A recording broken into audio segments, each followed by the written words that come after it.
नमस्कार, MP news cast में आपका स्वागत है। मैं हूं आपके साथ दीप्ति भटनागर।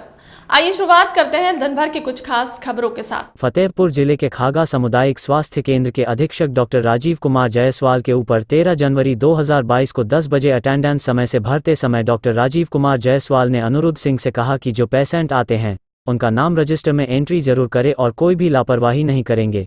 इतना कहना और रजिस्टर मंगवाना संविदा कर्मी अनिरुद्ध सिंह को अच्छा नहीं लगा और जो कैमरे के फुटेज सीसीटीवी हैं उससे साफ जाहिर हो रहा है कि यह सब अधीक्षक के खिलाफ सोची समझी साजिश रची गई है। और जिस तरह से कमरा बंद कर अधीक्षक डॉक्टर राजीव कुमार जायसवाल को संविदा कर्मी और उनके साथियों द्वारा जानलेवा हमला किया गया है, यह डॉक्टर राजीव कुमार जायसवाल के ऊपर आज हुआ है तो और अन्य किसी के साथ ऐसी घटनाएं तो आम बात हो जाएगी। आप लोगों को बता दें कि डॉक्टर राजीव कुमार जायसवाल को संविदा कर्मी ने मारा और 10 मिनट बाद फिर अपने साथियों को बुलाया और दरवाजा बंद कर जमकर पिटाई की। और जो बीच में 10 मिनट का खाली समय था उसमें अधीक्षक डॉक्टर राजीव कुमार जायसवाल ने खागा कोतवाली फ़ोन किया और लोगों को फ़ोन कर बताया। पुलिस ने ही दरवाजा खोलाया और पुलिस प्रशासन ने सभी लोगों को बाहर जाने के लिए कहा और केवल अनिरुद्ध सिंह और डॉक्टर राजीव कुमार जायसवाल को खागा कोतवाली लेकर आए।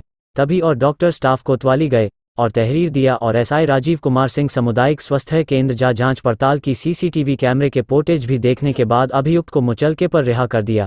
और आप लोगों को जानकारी देते चले कि इस मामले को गंभीरता विभाग द्वारा इतनी आसानी से केस को दबाने का प्रयास किया कि पीड़ित अधीक्षक डॉक्टर राजीव कुमार जायसवाल को संविदा कर्मी को मुख्यालय में अटैच कर दिया गया, जबकि पीड़ित की सुरक्षा व्यवस्था कड़ी कर विभाग द्वारा अभियुक्त को बर्खास्त करने की जरूरत थी ताकि दोबारा ऐसी स्थिति न आए। इन सब बातों को ध्यान में रखते हुए प्रांतीय चिकित्सा सेवा संघ उत्तर प्रदेश के अध्यक्ष डॉक्टर सुरेश कुमार सचान ने गंभीरता दिखाई और चिकित्सा संघ की मुख्यालय में एक बैठक कर अभियुक्त अनिरुद्ध सिंह को बर्खास्त करे और इनके साथियों को पकड़कर कड़ी कार्रवाई करें और डॉक्टर राजीव कुमार जायसवाल को सामुदायिक स्वास्थ्य केंद्र खागा वापसी कर सुरक्षा व्यवस्था मजबूत की जाए।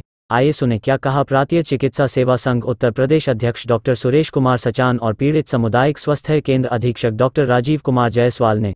आप देख रहे हैं MP news cast Uttar Pradesh. Bureau Sanjay Patel की कवरेज फतेहपुर से।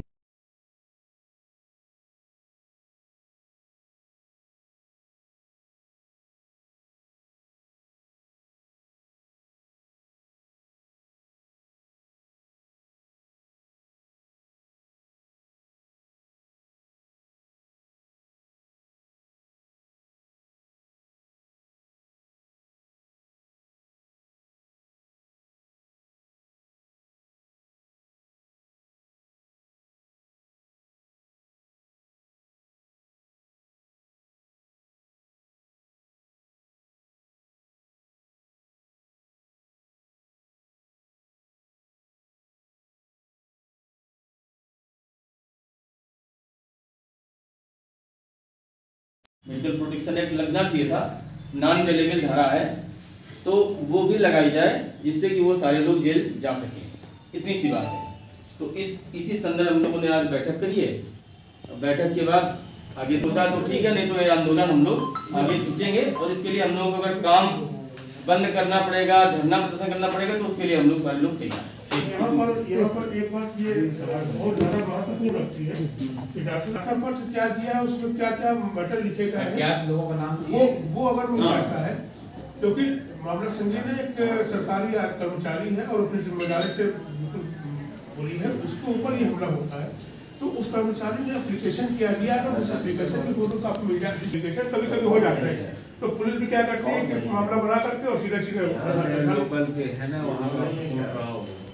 ठीक एफआईआर भी उन्होंने दर्ज करी है, लेकिन उसमें मेडिकल प्रोटेक्शन एक्ट अगर जोड़ दिया जाए तो ठीक रहेगा। और जो 4 लोग हैं उनको खोजा जाए कि वो 4 बाहरी कौन है, इतनी सी बात है। और अन्य साथियों को ले जा करके अंदर से कमरे को बंद करके लात घूंसों से डॉक्टर साहब को मारपीट करी।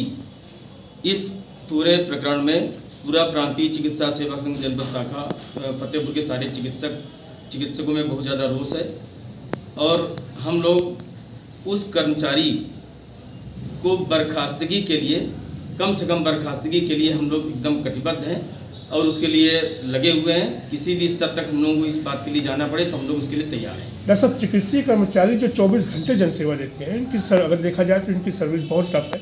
अक्सर इस तरह की घटनाएं होती रहती हैं। क्या कर रही समिति आपकी या क्या कर रहे हैं कर्मचारी? नहीं, अब हम लोग यही है कि जो भी घटनाएं हो रही हैं, अगर उसमें पीड़ित जो अभियुक्त है, जो अपराधी है, उसको अगर समय से सही सजा मिले तो शायद लोगों में ये भावना आए कि नहीं, हमको ऐसा नहीं करना चाहिए। जैसे इसी प्रकरण में जब 4 बाहरी लोग आए, उन्होंने उनको डॉक्टर साहब के साथ मारपीट की, तो कम से कम उनको मेडिकल प्रोटेक्शन एक्ट के तहत उनके खिलाफ मुकदमा लिखा जाना चाहिए था, उनको जेल भेजा जाना चाहिए था, जबकि पुलिस ने ये बात नहीं करी। ऐसा जरूरी था। तो इसी बात के लिए हम लोग इसी के लिए संघर्ष करेंगे और इसके लिए कितना भी जाना पड़े प्रशासन में दबाव बनाएंगे, धरना प्रदर्शन या आंदोलन जो करना पड़ेगा, हम लोग उसके लिए तैयार हैं। उच्च अधिकारी प्रशासन अगर इस मामले में हीरा हवाली करता है तो क्या करेंगे? तो हम लोग आगे जाएंगे, हम लोग प्रदर्शन करेंगे, धरना करेंगे, बहिष्कार करेंगे, इसके लिए प्रसड बनाएंगे। क्या नाम है सर? जी, क्या नाम है सर? डॉक्टर सुरेश सचान। जैसा कि जानकारी मिल रही है कि अधीक्षक जी को जो है यहाँ फतेहपुर अटैच कर दिया है जी, उनकी सुरक्षा न बढ़ा के उनको यहाँ अटैच कर दिया है, ये क्या वाजिब है? आप लोग इससे संतुष्ट हैं? ये सही नहीं है अधीक्षक को हटाने से, बल्कि जो विरोधी लोग हैं उनके मनोबल और बढ़ गए जी। भाई, एक तो उनको हटा दिया गया, जबकि उनको उसी प्लेस पे उनको काम करने देने रहना चाहिए, जिससे क्योंकि इन्होंने डॉक्टर साहब ने काम अच्छा किया, अपने कर्मचारियों में काम के लिए दबाव बनाया, तो कर्मचारियों चूंकि लापरवाह और बेईमान कर्मचारी थे, उन्होंने डॉक्टर साहब से पंगा लिया, उन्होंने डॉक्टर साहब को घेरा, दबाव बनाया और यहाँ तक कि मारपीट करी। तो ये नहीं होना चाहिए था। तो इनको तो डॉक्टर साहब को वहीं रखना चाहिए था, और जो संबंधित कर्मचारी है, जो अभियुक्त है, उसको निलंबन या बर्खास्तगी होनी चाहिए थी। जी, जैसा कि डॉक्टर साहब जो है सहमे हुए हैं, तो आप लोगों ने प्रशासन से इनकी सुरक्षा व्यवस्था की मांग की? हाँ, मांग करी है, लेकिन अभी तक पुलिस का ऐसा कोई रुख नहीं रहा है, ज़्यादा सपोर्ट नहीं रहा है। इसीलिए हम लोग ये बैठक कर रहे हैं और इसके लिए हम लोग अभी जाके बात करते हैं। तारीख को है सो एक संविदा कर्मचारी जो कि टीबी विभाग में कार्यरत था, उसका नाम अनुग्रह नारायण सिंह है, और लोकल पोस्टिंग होने के कारण उसके कार्य में त्रुटि पाई गई, जिसका मैंने जांच किया। उसके बाद वो मेरे ऊपर है सो अटैक कर दिया। जब मैंने फर्स्ट टाइम अपने आप को बचा लिया, कुछ लोग भी थे वहाँ पे, उन्होंने छुड़ा दिया। उसके बाद मैं अपने ऑफिस में बैठकर फिर काम ही कर रहा था सीएससी खागा पे।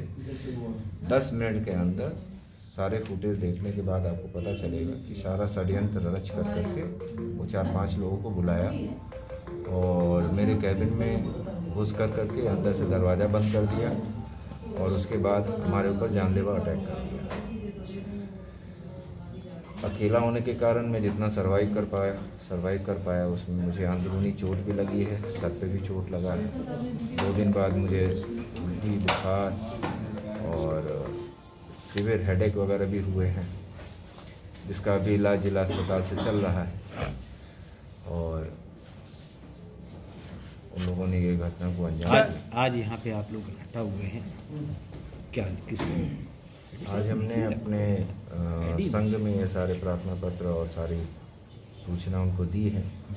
मेरे अध्यक्ष हैं, उपाध्यक्ष हैं, सब कोई साथ में ही है, और उन लोगों ने आश्वासन दिया है कि इस तरह की अप्रिय घटना को है सो क्या ये बर्दाश्त नहीं किया जाए। जिस कर्मचारी ने आपको हमला किया है, क्या ये दबंग किस्म का है? क्या स्थानीय रहता है? क्या ये लोकल गुंडागर्दी करता था, और एक्चुअली मैंने 15 सितंबर 2021 को ज्वाइनिंग करने के बाद बहुत से लोगों को वहाँ पे काम करना पड़ा, जो महीनों से 6 महीने से नहीं आ रहे थे, तनख्वाह उठा रहे थे, और मैं वहीं पे रह करके उन लोगों से काम करवा रहा था, जिसके कारण कहीं ना कहीं इन लोगों को मेरे प्रति पुलिस में शिकायत की तो कोई आपको सहयोग नहीं मिला? पुलिस का जो सहयोग मिलना चाहिए था वो सहयोग मिल नहीं पाया, और उन्होंने है सो एक मेडिकल प्रोटेक्शन एक्ट होता है उसको नहीं लगाया, आचार संहिता का जो उल्लंघन हुआ है वो एक्ट नहीं लगाए हैं, दूसरा कोविड प्रोटोकॉल का है एक्ट, वो भी उन्होंने फॉलो नहीं किया, क्योंकि सब जो भी अज्ञात आए थे, इवन अनुग्रह नारायण सिंह, सब विदाउट मास्क थे, कोई भी कोविड प्रोटोकॉल नहीं था। जैसा